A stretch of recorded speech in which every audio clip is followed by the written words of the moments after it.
I'd have been home earlier, only that darn car stalled 3 times. It'll never be the same. Did anybody pay you, or could you have stayed here and had a nice dinner? Well, it wasn't a waste of time, but well, I'll explain it to you later. No, they didn't pay you. No. Well, did you have a barrel of fun with the Nelsons? Oh, sure. When they finally left, I took a hot bath for my nerves. And then, what do you think happened? Well, before you go any farther, let me tell you I'm sorry for wishing all these people on you. It isn't fair. I'm through getting you in all these things. No more Nelsons ruining our dinner. No more Butlers ruining our car.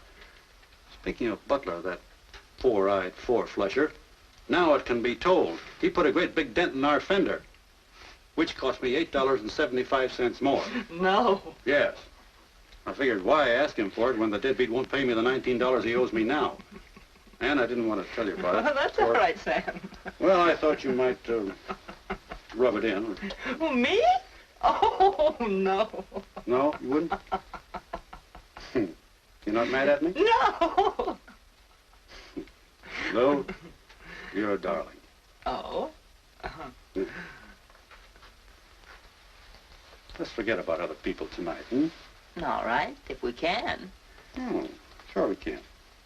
Let's be selfish and just think about ourselves, huh? Mm-hmm. And the heck with the Nelsons. And the heck with the Butlers. Oh, Sam, please. What's the matter? Can't you concentrate on your husband? I'm doing my best. Well, does my love border on the ridiculous? Yes, in a way, yes. You know me, don't you, Sam? Your husband? But, Sam, you don't understand. I don't understand. You remember the Butlers, don't you? The Butlers?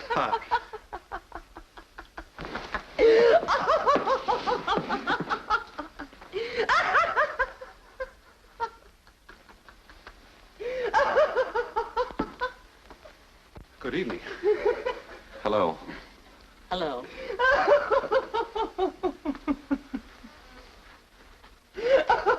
I suppose you think I'm quite a flirt.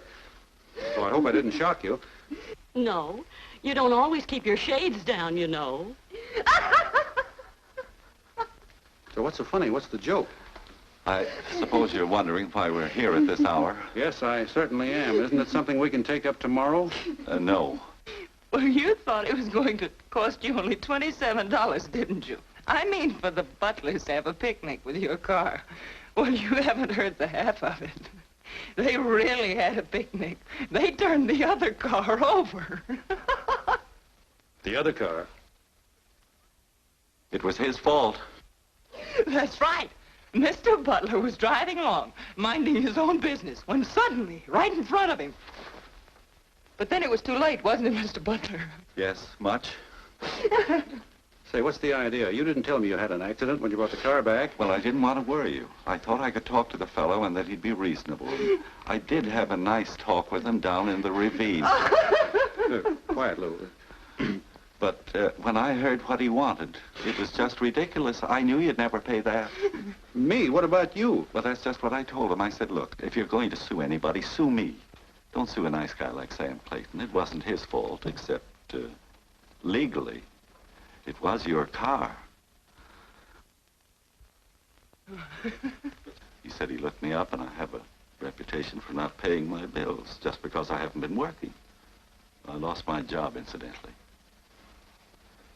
See, you tried to do us a favor, and he lost his job because of you. That's how life is. If you hadn't loaned us your car... Your car? Well, that's where it all started. I'll tell you how it happened. This is fascinating. Oh, pardon me. Go ahead, Mr. Butler. You don't have to. It'll be in the complaint all written out, and I can read it. Good night. Don't you want to go, too? Everything happens to us. Just when we were trying so hard to save some money, too. I know exactly how you feel. We've been trying to save money to buy a home. Haven't we, dear? Sure have. It's the same with us. Someday we hope to get his eyes fixed. Never mind about my eyes. That's what they're going to say. They're going to try and give me that old eye test. We'll fight this together. I can see as well as the next fellow. Yeah. Oh, thanks.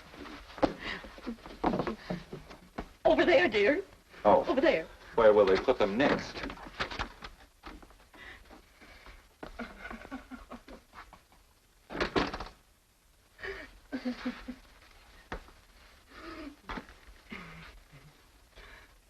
What are you thinking of, dear?